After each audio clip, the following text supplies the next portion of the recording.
Bonjour, j'espère que tout va bien chez toi. Bonne semaine. Aujourd'hui, nous fêtons la fête de Saint Matthieu. Matthieu était un des apôtres de Jésus qui a écrit le livre de l'Évangile que nous appelons l'Évangile selon Saint Matthieu. Vous savez, il y a 4 livres dans le Nouveau Testament. Dans la Bible, il y a 2 parties. Il y a l'Ancien Testament, tout ce qui s'est passé avant Jésus. Et à partir de Jésus, nous appelons ça le Nouveau Testament. Et le Nouveau Testament commence avec le livre de Matthieu, c'est-à-dire le récit, si tu veux, de la communauté de Matthieu sur la vie de Jésus. Donc, c'est le livre qui nous raconte, si tu lis le Nouveau Testament, qui nous raconte pour la première fois la vie de Jésus. Évidemment, les chercheurs vont dire que l'évangile selon saint Marc a été écrit avant celui de saint Matthieu, mais la question pour moi n'est pas là, c'est juste pour vous montrer en ordre chronologique dans la Bible que c'est Matthieu qui a écrit le premier évangile, dans l'ordre chronologique. Voilà. Du coup, aujourd'hui, nous fêtons la fête de saint Matthieu. Je souhaite bonne fête à tous ceux qui s'appellent Matthieu aujourd'hui. Matthieu n'était pas un homme parfait. Matthieu était un collaborateur avec les ennemis, c'est-à-dire les Romains qui occupaient à l'époque Jérusalem. Matthieu était un collecteur d'impôts. À l'époque, les oppresseurs, les colonisateurs, avaient besoin des collaborateurs, c'est-à-dire des gens parmi les Juifs qui allaient les aider à piller leur propre peuple. Donc Matthieu faisait partie de ces gens-là. Évidemment, il était un savant, un homme très très riche. Ces gens-là étaient détestés par tout le peuple, évidemment, parce qu'ils étaient considérés comme des voleurs. Aujourd'hui, dans l'évangile de saint Matthieu, Matthieu nous raconte comment Jésus l'a appelé. C'est dans l'évangile selon saint Matthieu, chapitre 9, de versets 9 à 13. Jésus venait de quitter la région de Capernaum. Et en sortant, il voit Matthieu devant son bureau. Et il lui dit, suis-moi. Et Matthieu, tout de suite, il le suit. Il s'est converti et il a commencé à faire le bien.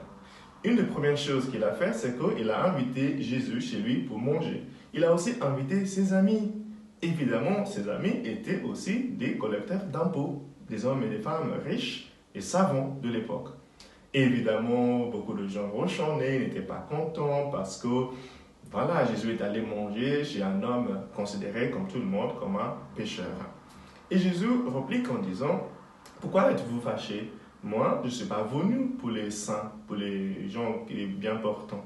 Si je suis médecin, je suis venu pour les malades. Si je suis sauveur, je suis venu pour les pécheurs. Je ne suis pas venu pour les justes. Si tu te considères comme juste, je ne suis pas venu pour toi. C'est Jésus qui parle. Et je trouve ça très impressionnant que Jésus s'identifie avec nos faiblesses. Jésus n'est pas là pour ceux qui se considèrent comme parfaits.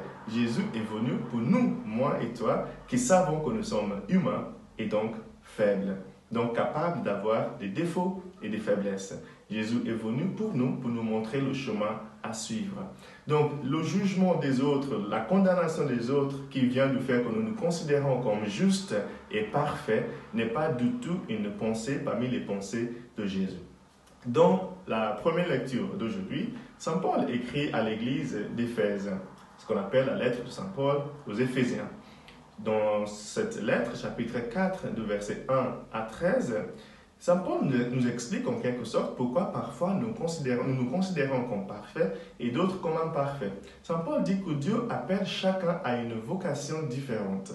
Et il dit, soyez dignes de la vocation à laquelle tu as été appelé. Je vous explique. Si par exemple, moi, je suis appelé à être enseignant et je fais bien mon boulot d'enseignant, et toi, tu es appelé d'être médecin et tu veux enseigner et que tu le fais mal, je peux maintenant commencer à te critiquer en disant « il ne sait même pas enseigner ». Non, ma critique n'a aucun sens parce que tu n'es pas censé enseigner. Tu es appelé, un médecin pour enseigner, je parle juste, imaginons que les métiers sont complètement différents ou séparés.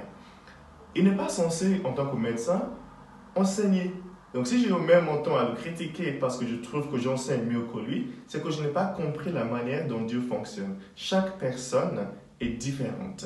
Chacun de nous est unique. Nous sommes appelés tous et toutes à des vocations différentes. Saint Paul dit, les enseignants, les prophètes, les parents, toutes ces vocations dans l'Église et dans le monde, Chaque personne a sa vocation et il ne faut pas attendre à un poisson de savoir grimper un arbre. Pas plus que tu attendrais d'un singe de savoir nager dans la mer.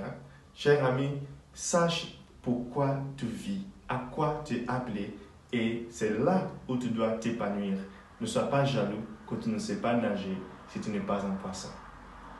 Que Dieu vous bénisse aujourd'hui, le Père, le Fils et le Saint-Esprit. Amen.